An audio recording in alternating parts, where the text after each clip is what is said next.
하나님 아버지, 오늘도 찬바람을 맞으며 주께 나온 하나님의 권속들을 좀 기억하여 주시고 주님의 품 안에 안아주시기를 간절히 바랍니다. 하나님, 이제 저희들이 한 주의 끝자락에 있고 또 주일을 시작으로 한 주를 시작하는 가운데 있습니다. 특별히 내일 드려지는 예배 가운데 하나님 임재하여 주옵소서. 하나님과 약속한 자리인 만큼 그 자리를 우리가 하나님 목숨을 다하고 뜻을 다하여 감당해 나갈 수 있는 귀한 예배의 자리가 되어줄 수 있도록 아버지 인도하여 주옵소서. 형식과 의식에 매여진 자리가 되지 않게 하시고 주님과 기쁨으로 만나는 자리가 되게 하셔서 인격적으로 주님 앞에 예배할 수 있도록 좀 도와주시옵소서. 특별히 우리 어린이와 또 청소년들의 이 예배를 주께서 기억해 주시고 눈에 보이지 않는 하나님을 가르치고 또 전달하는 우리 목사님, 고대의 선생님들 붙잡아 주셔서 아버지 하나님 그 자리가 성령 충만한 자리 되게 하시고 우리 어린 아이들 살아계신 하나님을 느끼고 깨달을 수 있도록 아버지께서 붙잡아 주셔서 이 아들이 성장하고 자라 이성적으로 하나님을 만나고 이성적으로 하나님을 깨달을 수 있던 축복들 하나님께서 허락하셔서 하나님 장성한 어른이 되어졌을 때에 자신의 인생과 삶을 하나님 안에 설계 나갈 수 있는 우리 아이들이 되어줄 수 있도록 도와주옵소서. 이 일들을 위하여 온 성도들이 함께 온 힘을 다하여 감당할 수 있도록 우리 하나님 도와주시옵소서. 오늘도 하나님 앞에 나왔습니다. 이들의 아버지의 마음으로 드려지는 기도를 응답하여 주옵시고 하나님의 살아계시고 우리 하나님이신 것을 삶 가운데 드러내 주시옵소서. 감사하며 예수님의 이름 받도록 기도합니다. 아멘. 우리 사무엘상 17장입니다. 사무엘상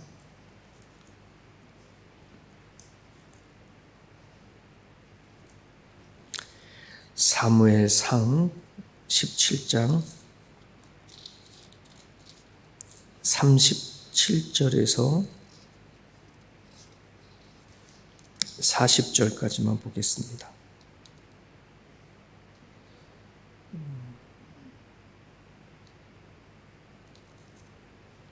17장이 좀 긴 얘기인데요. 우리 보겠습니다. 37절부터 40절까지 같이 읽습니다. 시작.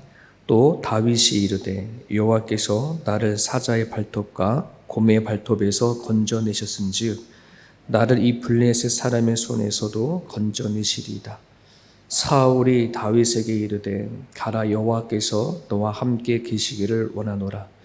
이에 사울이 자기 군복을 다윗에게 입히고 노투구를 그의 머리에 씌우고 또 그에게 갑옷을 입히매 다윗이 칼을 군복 위에 차고는 익숙하지 못하므로 시험적으로 걸어보다가 사울에게 말하되 익숙하지 못하니 이것을 입고 가지 못하겠나이다 하고 곧 벗고 손에 막대기를 가지고 시내에서 매끄러운 돌 5을 골라서 자기 목자의 제구 곧 수머니에 놓고 손에 물매를 가지고 블레셋 사람에게로 나아가니라. 아멘. 어렸을 때부터 우리가 들었던 다윗과 골리앗의 이야기의 그 서론 부분들에 해당되어지는 그런 말씀입니다. 다윗은 어렸을 때부터 장년에 이르기까지 그의 삶은 아마 전쟁 속에서 자라고 전쟁 속에서 컸다 이렇게 말할 정도로 전쟁을 참 많이 했던 사람이 다윗입니다. 그래서 다윗 시대에 하나님이 성전을 지키게 하지 못한 것은 다윗이 그 살아 있었을 때에 그 평생에 전쟁을 많이 하고 또 피를 많이 흘려서 하나님이 다윗 시대에는 성전 지키기를 원하지 않으셨죠. 그만큼 다윗은 전쟁에 대해서 참 많이 관련이 되어져 있습니다. 어쩌면 다윗의 인생 가운데 첫 번째 전쟁이 아마 이 본문 17장의 다윗과 골리앗의 전쟁일 겁니다. 엘라 골짜기라고 하는 그 지역에 블레셋 사람들이 이스라엘을 치려고 진을 쳤습니다. 지금도 마찬가지겠지만은 이 구약을 보게 되어지면 그 이스라엘의 주변에 있는 블레셋 지역, 지금은 가자 지구라 얘기를 하죠. 지금까지도 그 전쟁을 하고 있습니다만은 역사 가운데 블레셋이라고 하는 나라가 이스라엘에 대한 공격해오는 것, 괴롭힘이 끝도 없이 이루어진 것을 우리 보게 되는데, 이 엘라 골짜기에 블레셋 사람들이 이스라엘 백성들을 치려고 왔습니다. 그런데 거기에 우리가 너무나 잘 알고 있는 거인 골리앗이 등장을 하게 되어집니다. 최근에 보게 되어지면 그 네피림이라는 구역에 보면은 거인 얘기 나오지 않습니까? 골리앗도 거인 축에 속하는데, 우크라이나 전쟁 안에서도 3m의 사람이 등장을 해서 전쟁하고 싸웠다라고 이야기도 막 지금 현대도 등장하고 막 있고 그러는데, 우리가 살아오는 가정 가운데 골리앗의 이야기는 참 많고, 또 현실적으로도 또 고고학적으로 거인들이 있었음을 또 밝혀내고 있죠. 하여튼 이 골리앗 장수가 등장을 함으로 이스라엘 백성들을 40일 동안 괴롭혔어요. 위협을 주고 나름대로 큰 소리를 치면서 되게 모욕을 많이 줬던 상황인데, 이때 이스라엘 백성들은 그 골리앗의 등장으로 인해서 전쟁할 사기가 땅에 다 떨어졌죠. 그래서 이스라엘 백성들 사이 안에서는 전쟁할 어떤 힘도 갖지 못한 상태에 비겁하고 또 두려움 속에 머뭇거리고 있었을 그때에 이제 다윗이 등장하게 되어집니다. 이런 성경을 보게 되어지면 이스라엘이라는 백성은 항상 하나님 선택한 백성입니다. 그리고 그 이스라엘 백성들이 살아가는 가정 가운데 개인의 삶이든 아니면 나라에 닥쳐온 일이든 그 일들에 대해서 비겁하게 도망을 치거나 또는 두려운 그 모든 상황은 하나님을 신뢰하지 못한 것에 대한 증상인 것을 성경은 얘기를 하고 있습니다. 우리가 성경을 읽으면서 우리가 봐야 할 부분들은 그 부분들입니다.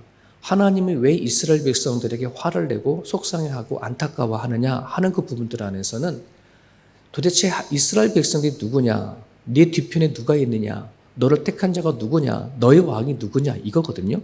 결국 하나님인데, 근데 하나님을 망각하고 잊어버리면 이스라엘 백성들에게 항상 존재하고 나타내는 증상이 두려움이고 비겁함이었고, 그리고 죄에 빠져버리는 일들이었어요. 이것은 오늘 우리도 마찬가지입니다. 우린 지금 우리 예수 믿는 그리스도인들을 영적인 이스라엘이라고 하지 않습니까? 그리스도인이라고 하는 그 말 안에는, 그러니까 우리 주인은 하나님이란 뜻이잖아요.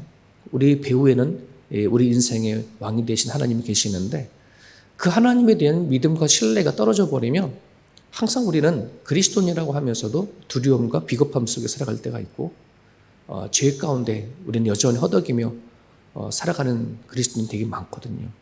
그러니까 성경은 그러한 자를 향해서 끊임없이 선포하고 있어요. 너네들이 두려움과 염려와 걱정을 가지고 살아가는 거, 그것은 하나님 보시기에 기뻐하지 않는 것이라고. 그런 부분들 안에서 오늘 성경을 보게 되어지면 하나님의 자녀이지만 하나님의 도움과 승리를 확신하지 못해서 실패를 하고 또 주저앉는 이스라엘의 모습들을 종종 많이 보게 되어집니다. 우리 어저께도 말씀을 보았지만 그 사무엘상 16장 18절에 보면 하나님께서 다윗이라고 하는 어렸을 때 그 다윗, 이새의 막내 아들에게 기름을 부을 때 그 다윗에 대해서 이렇게 표현을 하고 있었습니다. 소년 중 한 사람이 대답하여 이르되 내가 베들레헴 사람 이새의 아들을 본즉 수금을 탈 줄 알고 용기와 무용과 구변이 있는 준수한 자라, 여호와께서 그와 함께 계시더이다 하더라. 이런 말씀을 했거든요. 그러니까 다윗을 소개할 때에 이 다윗은 용기도 있고 무용, 음악도 할 줄도 알고 구변, 말 실력도 뛰어난 지식을 갖춘 그런 사람이면서도 뭐라고 얘기하고 있냐면 여호와께서 그와 함께 한 사람이다라고 얘기하고 있어요. 그러니까는 다윗이 골리앗을 대하기 전에 이스라엘 백성들에게 골리앗이라는 어떤 장수가 등장해서 그들을 괴롭히기 전에 하나님은 다윗에게 항상 함께 있음을 미리 얘기를 하고 있습니다. 이게 다윗뿐만 아니라 오늘 그리스도인들의 동일한 메시지입니다. 우리가 죄인 되어지고 허물 되어져서 하나님을 알기도 전에 하나님은 사랑으로 우리를 선택하셨고 또 선택한 그리스도인들을 성령께서 함께 하시겠다라고 약속하신 거잖아요. 그러니까 그리스도인들에게는 어떤 문제가 닥치기 전에, 어떤 일이 닥치기도 전에도 성령 우리와 함께 같이 계신다는 것을 얘기를 하고 있습니다. 근데 이 진리의 말씀을 잃어버리고 살아가거나 망각해져 버리면 우리는 좀 그리스도인답게 살지 못하는 겁니다. 이스라엘이 이스라엘답지 못하게 살아가는 것처럼 말입니다. 그런 부분들 안에서 정말 우리 중심에 하나님이 계시는가, 내가 살아가 삶의 현장 가운데 하나님을 붙잡는가 하는 것을 이 아침에 생각해 봤으면 좋겠습니다. 오늘 본문의 말씀을 보게 되어지면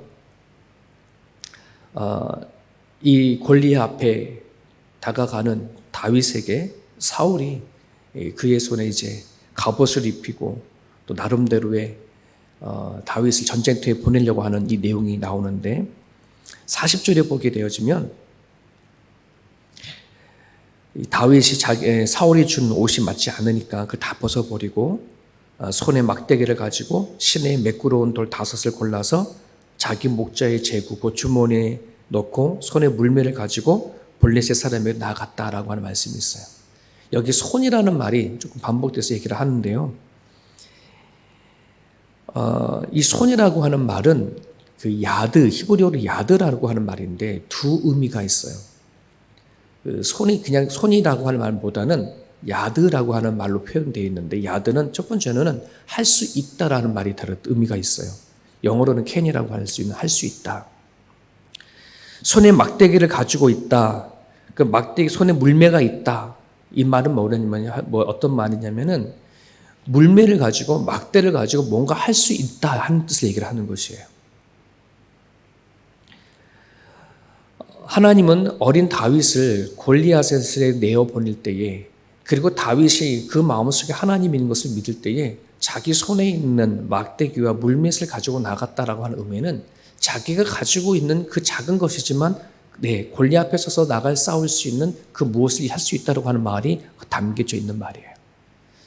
이런 신앙생활을 하다 보면은 하나님께서 우리에게 주신 것들이 되게 많거든요.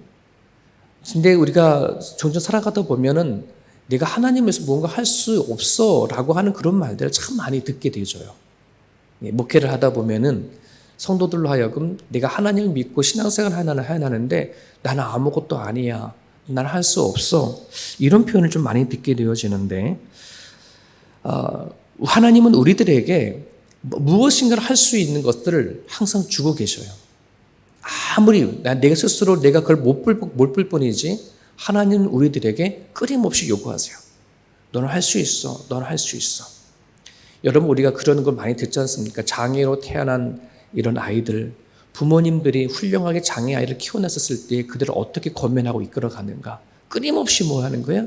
그 아이들은 장애로 태어났지만 넌 할 수 있어. 넌 할 수 있어. 이 얘기가 그 아이들로 하여금 일어서게 만드는 거잖아요. 하나님도 오늘 우리들에게 영적인 장애를 가진 우리를 향해서 끊임없이 할 수 있다고 얘기를 합니다. 근데 그 할 수 있음을 하나님 앞에 내가 발견할 수 있다, 깨달아진다 그러면 여러분 우리 무궁무진하게 감당을 나갈 수 있어요. 근데 이것이 항상 우리 가운데에 도사리고 있으면 악한 영들은 끊임없이 우리에게 주입시키죠. 넌 할 수 없어. 야, 네가 뭔데? 이렇게 늘 이 악한 영이 우리들에게 생각을 자꾸 집어넣고 있죠. 여러분 아인슈타인이라고 하는 사람이 이런 말을 했다 합니다. 사실 모든 사람들은 천부적인 재능이 있다. 그러나 모두가 천부적인 재능을 가지고 있다고 마치 물고기는 나무 위에 올라가야 할 텐데 하고 걱정하는 것은 바보 같은 일이다. 모든 사람은 다 천부적인 일을 갖고 있는데 마치 물고기는 나무에 올라가야 할 텐데 라고 걱정하는 것은 바보 같은 짓이다. 왜? 할 수 없는 거잖아요. 할 수 없는 건 할 수 없는 것이지만 우리들에게는 할 수 있는 것들, 우리 안에서 할 수 있는 것을 우리가 찾아야 되는데 내가 할 수 없는 거, 불가능한 것만 자꾸 찾아보니까 우리가 할 수 없어라고 하지 우리에게는 하나님만이 할 수 있는 것들이 너무나 많아요. 발견하지 못했기 때문에 그런 거죠. 이 야드라는 말이 그런 말이 있고요. 또 하나의 의미는 뭐냐면 쥐다라고 하는 말은 히브리어로 카프라고 하는 말인데 이렇게 꽉 손을 쥐다. 하지만 펴다라고 한다는 말을 야드라는 표현을 씁니다. 손을 펴다. 이 단어는 어디에도 사용되냐 그러면 오병이어의 사건 너무 잘 알죠. 오병이어 사건을 보게 되어지면 여러분 예수님께서는 하나님이잖아요. 그리고 이왕이 예수님께서 당신께서 기적을 베풀 거라면 또 거기 5천 명 이상이 모인 사람들을 먹일 거라면 굳이 거기 애들 뭐 이렇게 뭘 너가 갖고 있는 손에 있는 게 뭐냐라고 요구할 것이 아니라 하늘에서 만나를 내리면 되잖아요. 음식을 내리면 되잖아요. 구약에처럼. 그잖아요. 이거 뭐 먹인다고 한다면 기적을 베푼다 한다면 구약에 내린 만나를 한번 다 내려버리면 정말 예수님을 좀 하나님이라고 더 잘 믿을 거 아니겠습니까? 근데 그렇지 않죠. 도리어 그가 이제 이 먹이기 위해서 먹을 것을 가져오라 했을 때에 물고기 2마리와 떡 5개를 드렸다라고 하는 표현이 나오는데 이 드리다라고 하는 말이 이 야드라는 말입니다. 드리다. 우리가 하나님을 만나기 전엔 우리가 가진 모든 것은 나의 것이었고 나의 힘으로 이루어진 것이었습니다. 근데 이젠 우리는 그런 생각을 많이 하지 않죠. 모든 것은 하나님부터 온 것을 우리는 알고 있습니다. 네가 가지고 있는 물질이나 건강이나 시간이나 능력이나 그 모든 것이 하나님으로부터 주어진 것이구나. 하나님의 건강을 주지 않으면 생명을 주지 아니하면 네가 이룰 수 없는 것이구나 하는 것을 깨달았기 때문에 이제 내 모든 것은 내 거가 아니라 하나님의 빌린 것이라고 생각을 하는 거거든요. 근데 이제는 우리가 그 모든 것, 내가 여기서 맡긴다. 내가 세상에 나가 싸울 때에 어떤 의식을 갖고 살아가야 되냐면 하나님께서 나에게 맡겨주신 것, 내가 이것을 들고 살아간다 하는 그 의식을 갖고 살아가야 세상에 나간 전쟁터에 싸워 나갈 수 있음을 여러분 기억을 하실 수 있기를 간절히 바랍니다. 여러분 우리가 가진 건 작지만 하나님 앞에 드려지면 일을 한다는 생각을 갖고 살았으면 좋겠습니다. 제가 두력에 있을 때부터 참 오랫동안 여기 와가지고 목회를 해나가면서 제가 새벽마다 기도했던 것들이 있어요. 제가 찬양팀 놓고 기도 참 많이 했던 것 같아요. 두력에 있었을 때. 하나님, 이렇게 집회가 있을 때 여러 교회를 나가게 되면 앞에서 찬양하고 이렇게 찬양 힘있게 가는 걸 보면서 되게 부러웠었거든요. 우리는 언제나 이렇게 그 찬양팀이 구성이 되어서 좀 이렇게 힘있게 찬양해 나갈 수 있을까? 그때 항상 제가 기타 들고서 나가서 막 이렇게 할 때였거든요. 근데 이제 성도들이 좀 찬양팀이 구성되었으면 참 좋겠다. 참 눈물로 참 많이 기도했던 것 같아요. 그리고 나서는 그 두레게에서 12년 하고 나오니까 이제는 그 기도가 더 못하게 되어져 버린 거예요. 더 못하게 되어졌고 이걸 어떻게 해야 되나. 하여튼 세움기도 시작하면서 그 마음이 한번 접혀졌었는데 어느 날 우리 같이 나온 팀들이 우리 고준호 집사님 비롯해서 몇몇 사람들이 같이 작지만 2-3명이 모여서 기타를 치고 반주를 하면서 찬양을 하는 거예요. 하나님이 저걸 통해서 저희 분들을 통해서 일을 하실까 이런 생각을 갖고서는 어느 날 이렇게 사이트에 드럼이 중고로 이렇게 누가 판다고 해서 그때는 드럼이라는 걸 드럼이 있으면 뭔가 할 수 있겠다 싶어가지고 드러머도 없는데 중고로 드러머를 샀어요. 교회에서 얘기를 해가지고 드럼 살아났는데 드러머가 없잖아요. 그래서 한 몇 달을 못 치다가 하나님이 보내주셨어요. 그렇게 보내주셔서 드러머를 치고 하면서 시작했는데 지금 어느덧 여러분 찬양팀 보세요. 저희 의자가 몇 개예요. 그렇잖아요. 근데 놀라운 것은 저기에 전공자가 하나도 없어요. 전문가가 하나도 없어요. 김시현 목사님 빼놓고는 다 비전공자예요. 하나님 앞에 작은 것을 드리고 부족하지만 하나님 앞에 가지고 나가게 되어지면 하나님을 세워간다는 것, 우리가 그것을 꼭 기억해 나갔으면 좋겠습니다. 여러분, 무엇이 있어서가 문제가 아니라 내가 하지 못하고 가지고 나가지 못하면은 우리는 그 모든 것들 있어도 아무것도 못하고요. 그냥 없구나, 아무것도 못하구나 이것만 보게 되어지면 우리는 나아갈 수 없어요. 하나님은 약한 자를 들어 강하게 하시고 없는 자를 통해서 있게 만드시고 하나님을 하게 하시는 분이 여호와 하나님이시기 때문에 그렇습니다. 여러분, 골리앗이라고 하는 이 장수의 상징은 뭘 얘기를 하고 있냐면 자신의 힘과 능력을 가지고 있는 것을 상징합니다. 골리앗은 항상 그래요. 하지만 다윗은 뭐냐면 45절에 우리가 읽지 않았지만 45절에 보면 다윗이 골리앗 앞에 나갈 때 뭐라고 얘기합니까? 만군의 여호와의 이름으로 내가 나아간다. 골리앗은 자기 이름이고 자기 힘으로 나아가지만 다윗은 하나님의 이름으로 나아간다는 것. 사람들은 살아가면서 끊임없이 주변의 환경을 바꾸면 좋아지겠지. 나한테 이런 환경이 생기면 더 나아지겠지. 그 환경과 상황이 바꿔지기를 생각을 하지 내 안에 있는 것이 무엇이 있는지를 하나님의 눈으로 바라보지 못할 때가 너무나도 많이 있습니다. 여러분, 하나님이 모세를 부르실 때에 이스라엘 백성들 그 오랜 기간 430년 기간 동안에 애굽에 종살이를 있었을 때 그들을 출애굽할 때 모세를 부르지 않습니까? 모세를 하나님이 부르셨으면 그 손에다가 정말 능력 있는 무엇을 줘야 되는데 눈에 보이지 않는 검을 주든지 그런데 물어보죠. 모세야, 네 손에 뭐가 있냐? 지팡이 하나입니다. 양을 치던 지팡이. 그 지팡이를 가지고 뭐 하는 거예요? 끌고 나오게 하지 않습니까?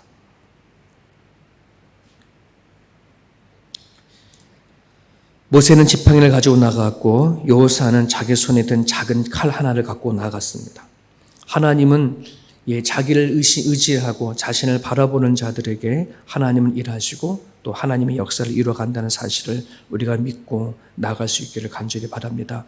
야고보 4장 14절의 말씀을 제가 읽고 제가 마치려 하는데요. 야고보 4장 14절에 내일 일을 너희가 알지 못하는도다. 너희 생명이 무엇이냐? 너희는 잠깐 보이다가 없어질 안개다. 여러분, 내일 일은 너희가 알지 못한다. 그래서 인생은 뭐냐? 안개와 같다. 이렇게 표현을 얘기를 하고 있는데, 여러분, 안개라고 한다면 아트미스라고 하는 말은 헛된 시간들, 이런 얘기는 담겨져 있지 않습니까? 여러분, 내일이라고 하는 시간은 어떤 사람에게는 헛된 시간이 되어줄 수 있고 어떤 사람에게는 신선한 공기처럼 와닿는 하루일 수 있어요. 우리가 전도서 보면 솔로몬이 헛되고 헛되다 할지 모르겠지만 그 인생이 누구에게는 헛된 시간이고 누구에게는 새로운 시간이 되어줄 수 있어요. 그 차이가 뭐냐 그러면 우리 마음속 안에 과연 하나님이 나를 통해서 일을 하냐 일을 하지 않느냐, 내 안에 하나님이 존재하냐 하지 않느냐, 여러분 그것에 따라서 내일은 달라집니다. 사랑하는 여러분, 하나님을 기대할 수 있기를 간절히 바랍니다. 이스라엘의 내일, 다윗이 오늘 하나님 앞에 예수 그리스도 하나님의 이름으로 골리앗 앞에 나간 그 하루가 앞으로의 이스라엘의 삶은 달라질 거예요. 왜? 골리앗이 쓰러졌으니까. 우리가 결론적으로 말을 하면 오늘 우리들의 내일은 뭐에 달려져 있느냐 그러면 내가 하나님 앞에 이름으로 나아가는 그 하루의 삶을 통해서 내일은 반드시 달라질 거라고 저는 믿습니다. 내일의 삶이 한숨이 될 거냐, 덧없는 시간이 될 거냐, 신선한 날이 될 거냐, 기적인 날이 될 거냐 하는 것은 하나님을 의지하는 것에 달려져 있음을 여러분들이 기억하고 나갔으면 좋겠습니다. 오늘 주신 말씀을 붙잡고 이 시간 여러분들이 기도해 주셨으면 좋겠습니다.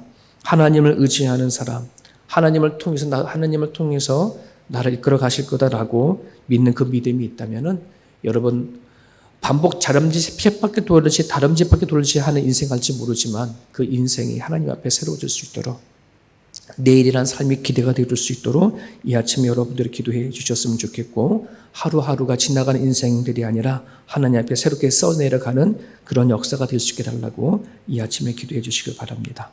주신 말씀 붙잡고 자유롭게 기도하시다가 들어가시길 바랍니다.